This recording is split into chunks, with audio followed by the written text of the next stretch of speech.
Buggy the Clown Gesture.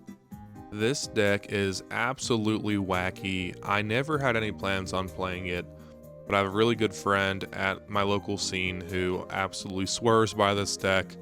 And of course, now that the new starter deck came out, we are gaslighting him into saying, "No, buddy, we always believed, we just didn't want to take away your deck." But without further ado, I've done some play testing with Buggy, and here is what I am currently running in this OP11 format. I run 4 copies of the Buggy 1-cost searcher.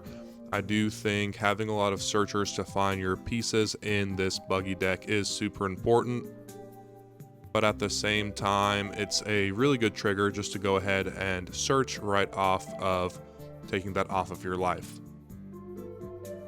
Next up, I do play 4 copies of the Mr. 3 Galdino. I think you kind of have to. Again, between the Cross Guild event and Mr. 3, I think you're able really early on to find a lot of those pieces that you are looking for to utilize and synergize Buggy, especially with his absolutely insane leader ability.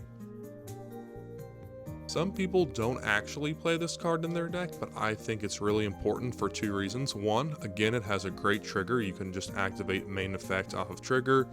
But 2, Buggy is a lot like Bello, who is a close favorite of mine, in the sense that you are pitching a card for leader ability and some other abilities for your cards. So I think having a larger hand size or cards that can go ahead and replenish that is really important. That's why I do like playing Sanji's Pilaf. I do play 1 copy of the Charlotte Pudding just to have it in my deck. Sometimes it can really destroy your opponent's hand, but at the same time, just discarding that card or trashing it and your opponent seeing that you do have at least 1 pudding in your deck really does change the name of the game and makes them have to think and play a lot differently. Next, I do like the new 4-cost Buggy from the starter deck. I play 3 copies of it. Really, I'm able to cheat out a higher cost card with this. Worst case scenario, I know a lot of people don't like playing it, but you can just pitch it for leader ability or use it as a 1k.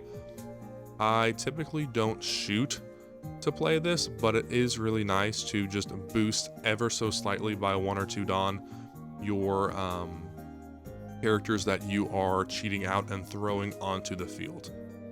Speaking of card size, I love playing the Alvita. You play 4 copies, 1k counter. That's just going to help me filter out my hand and find the pieces.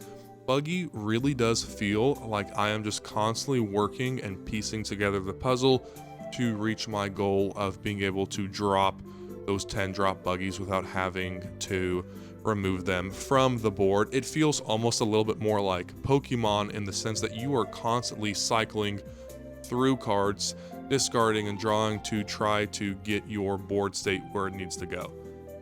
I play 4 copies of the Kabaji 2K. Again, it's a perfectly fine 2K, but at the same time using it as a blocker and getting that, I believe it's plus 5,000 power on opponent's turn, really does make it quite nice as one of the blockers that you can put on the board if you absolutely have to. I play 4 copies of the other Kabaji, which is basically just cannot be KO'd during battle by opponent's effect. Excuse me, not by opponent's effect, just KO'd in battle. These guys mix me up so much. Guys, look at this. It literally looks like almost the same card, and it's just even the same pose. But anyway, I never really play this out. I usually just smack it down as a 2k counter, but it doesn't hurt to play it out if I have to. It's usually just not what I am searching for and mulliganing for. I did this a little bit out of order, but I also played the 4-cost Moji as well as a backup blocker, but at the same time, it is my other 4 2Ks here. One of the best cards in this deck is the 6-cost Dracul Mihawk, where again you get to go ahead and draw 2 trash 1, as well as an absolute fantastic blocker So being able to use something like your 4-cost Buggy, and then going ahead and trashing that and another card, playing out the Mihawk, you get to draw cards back. There's really not a lot of downside to running that combo and putting a 6-cost 7k blocker on the board really early on. As someone who is currently maining Bello Betty, I hate this card. I do. I hate it. I hate it. I hate it. But playing as Buggy, oh man, does it feel good. This card is absolutely insane, and that it got reprinted just shows Bandai is not going to ban this. You get so much value out of this card. Yes, it can attack, but being able to absolutely shut down 3 and 4 costs really does make an amazing game changer. And your opponent is going to go ahead and have to play around that no matter what, even if you don't have it on the board. I go ahead and of course play 4 copies of the Crocodile. This is more, as my friend has told me, as a backup card, but I think it's still nice to have. Worst case, if I don't need the Crocodile, I can just pitch with my leader ability. Lastly, I play 4 copies of the new Croc and Mihawk, which is again an absolute insane card for only 8 Dawn.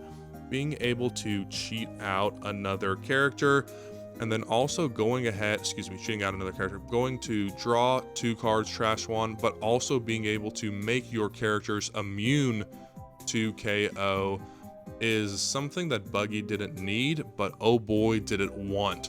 So putting this on the board, it can also protect itself if I'm not mistaken, just makes this very, very strong now, Buggy, against black decks. So Lucci is no longer as big of a problem or a threat to Buggy as long as you can put this sucker down. So right off the bat, Buggy in this format doesn't have a lot of horrible matchups. It actually has some pretty good matchups, especially into rush aggro decks like Zoro or Betty. But of course, I play 4 copies of the 10-drop Buggy. I absolutely love how Buggy plays. Again, that I feel like I'm kind of working towards this 10-drop. It's almost like bingo or Yahtzee. But that is my deck list for Buggy the Clown in OP11's format. It is not anything crazy. It is not super dicey like the Don Quixote Pirates deck in the most recent Vegas Regionals for Up Luffy. I am playing a very standard deck, but I don't really think you need to tweak a lot in Buggy to make it very competitive. The only thing I have been playing around with is throwing in 1 or 2 copies of Muggy Ball. It's an interesting ability to go ahead and remove something off the board early in the game, but that is mostly just a backup. I would much rather just go ahead and put bodies on the board and work towards that criteria for getting my 10-drop to stick. But let me know in the comments below what you think about Buggy in the OP11 format, if you have any spicy tech choices I should add in. But Buggy is officially my fun playing before or after locals kind of deck. Give it up for Buggy the Clown, and we'll see you next time.